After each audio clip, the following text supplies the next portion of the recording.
Alright guys, Chris, welcome to VHP Engines. So yeah, a little bit of a different setting. I feel alien as fuck here right now.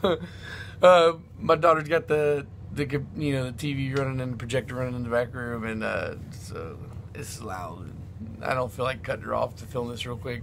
Anyway, it's not going to be a long video. So it's something we've talked about a couple times before. Not a couple times, a lot of times. People have asked me a bunch of times, like, bro, where can I get a base map, or how can I get a tune, or what can I do if I live out in the middle of fucking nowhere? There's no tuners around me. Well, there's two solutions to this. One being better than the other, but one being a little more difficult. Okay, so the first thing you can do is you can, depending on the ECU you have. Like if you have Hondata especially, it's easy because it's very user-friendly. Like you can plug in your cable to it, plug in your laptop, download Hondata shit for free software. As a matter of fact, I think most tuning software you can download for free. So you get the software, plug into it, and then you can have a tune sent to you, mailed to you, emailed to you, and you just open that file inside of your Hondata software and load it to your ECU. Now, that is any kind of tune that you get that's not specifically put on the rollers and driven for on your car is technically a base map, even if it's a tune used for somebody else. Why? Because it's preset. Like you're not really rolling the car to see exactly what it's doing to make these adjustments.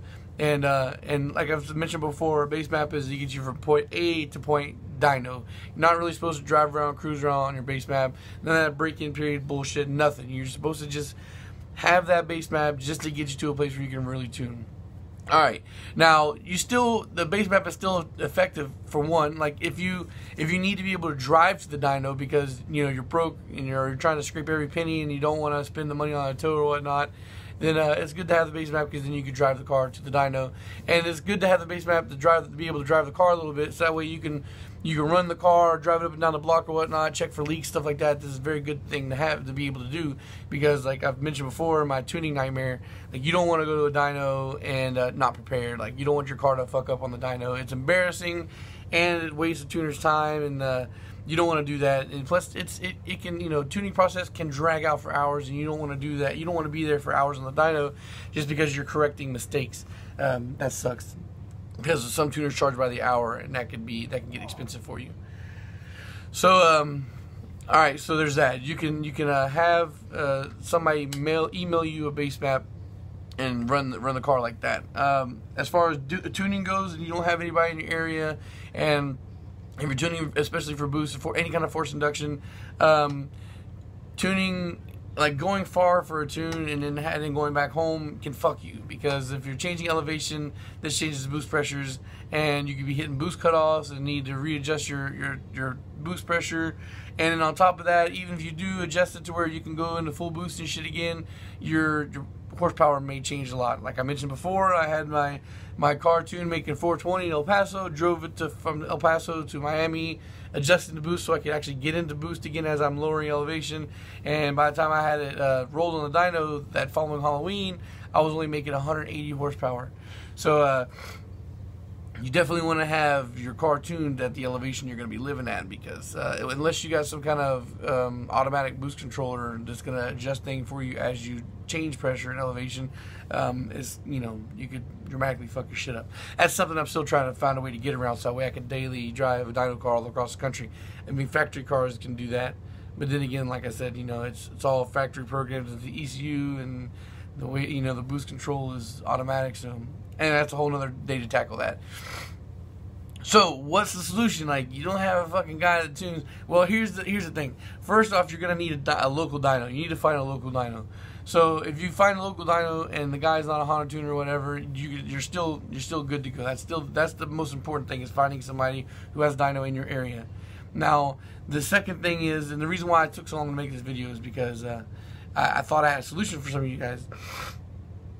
And that is, you can do something called remote tuning. Like, you can have a guy that'll hook into your car via the internet, and somebody can operate the car on the dyno, and as they're operating the car, the guy's seeing the readouts on his laptop, and he can make the adjustments and make the tune from wherever he's at. So you can have somebody tune your car that doesn't have to necessarily be sitting on the dyno in your car. Alright, Now, what brought this idea? Like I've known about this for a long time, but I kind of like forgot about it. It goes on a back burner, and then so what brought it to memory was I know that Ivan, the guy I built the B16 for, or the guy I sold the built B16 to, his second or maybe his third tune that he had from Javi to finish up his B16 was remote tuned. He was strapped down the dyno, and Javi was out of town or whatnot, and he was tuning from wherever he was.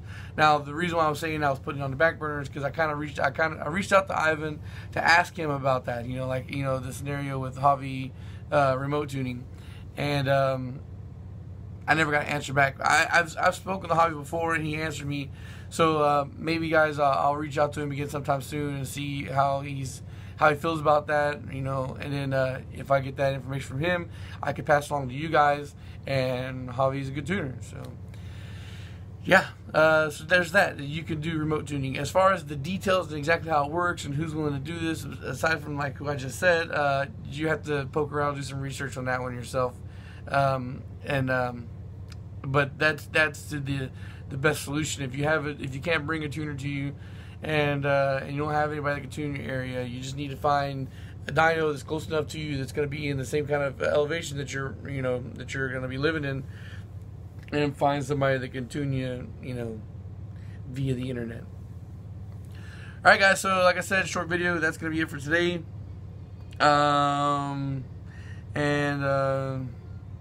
Also, the Friday's video is going to be about crank comparisons for the single cam and about this oil pump shimming thing. Alright, stick around. All my social media links are in the description below. If you have a question to ask me, just ask the question. Do not ask my permission to ask the question. I will not answer you.